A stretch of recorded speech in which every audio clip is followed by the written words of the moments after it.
Hi, welcome to Between the Bags and Boards. I'm Matt. And I'm Kurt, and today we're going to be looking at Indestructible Hulk issue 1.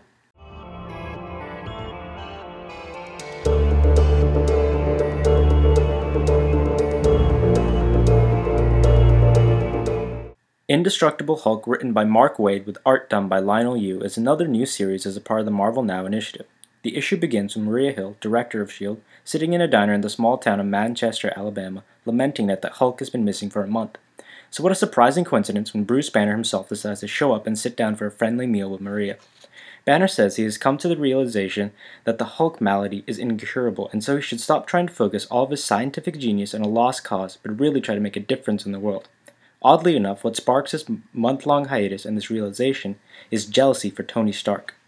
Banner bemoans that he is just as smart as Tony Stark or Reed Richards, but his legacy will only be that of the Hulk. So to rectify his image, he wishes to broker a deal with S.H.I.E.L.D. where he will get a state-of-the-art lab with full resources, and in return, S.H.I.E.L.D. can not only benefit from Banner's genius, but also tactically unleash the Hulk for dangerous targets. To cement his case that this would be a very beneficial association, he presents Maria with a device he developed during his month-long hiatus that, if mass-produced, would cure all waterborne illnesses within the next 5 years. And if that isn't enough proof, he offers to use the Hulk in the current ongoing S.H.I.E.L.D. mission against the Mad Thinker, as an audition. The Mad Thinker has used Ultron technology to make a mech suit that can liquefy metal, but this is no real obstacle to the Hulk, who is able to smash his way to victory, bringing down the whole building with him. With such a dramatic audition, the issue ends with Maria Hill happily offering Banner a position on S.H.I.E.L.D. How long do you think this honeymoon period will actually last?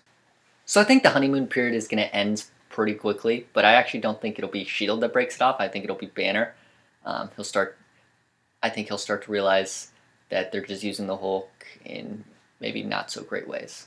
But I think he's come to the realization that the Hulk is just going to be used for destruction, and that's all it's really good for. And that's why he's trying to become a better-known scientific mind in the world.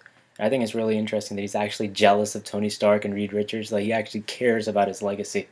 Kind of like that.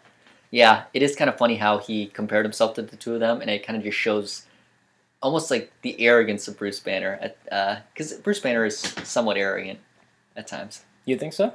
I absolutely think so. I guess so. I mean, but he does develop this device, which then again, I'm not sure is that great. He develops a purifier. I mean, there's a lot of purifiers out there. Yeah, I don't really understand how that would actually work in real life, but... Yeah, I mean, in real life, just saying that if you mass produce this one thing, all waterborne illnesses, I mean, that costs so much money. Unless it's completely cost effective, it seems like a ridiculous thing to just throw in there randomly. Only in comic books where you would see one panel saying, "I'll cure all waterborne illnesses in the world." But going on, who do you think... There was a whole blackmail scene in this where Bruce Banner is sort of trying to encourage them to not just kill him while he's under their employ, you know? And so he presents them with all this information that he can blackmail. I was thinking it might be a bluff, because I don't think it's actually possible to kill the Hulk, right? Because even if you attempted to kill Bruce Banner, the Hulk would just take over. Maybe they'd imprison him and do something that would just decommission him in some way, because he says that if this mysterious picture that he presents Maria, that if this person doesn't hear back from me in so-and-so time... That's true. I honestly have no idea who it is, but I think it would be really cool if it was like Nick Fury or somebody. Yeah. I don't know what his connections would be to the Hulk, but yeah, it would be really nice if that was the case. I think Nick Fury always he plays like kind of a long game. Like, he wants to do the greatest good. Yeah. So maybe he actually realizes the usefulness of the Hulk and Banner. So he's willing to take the bad with the good. Now that'd be an interesting thing to see Nick Fury resurface in this series. One thing I wanted to focus on and bring up was that in the Hulk series, I think one of the keys is having good artwork for the fighting, because that's what Hulk is. Really, in the comic, you're just going to see a whole bunch of fighting. Yeah.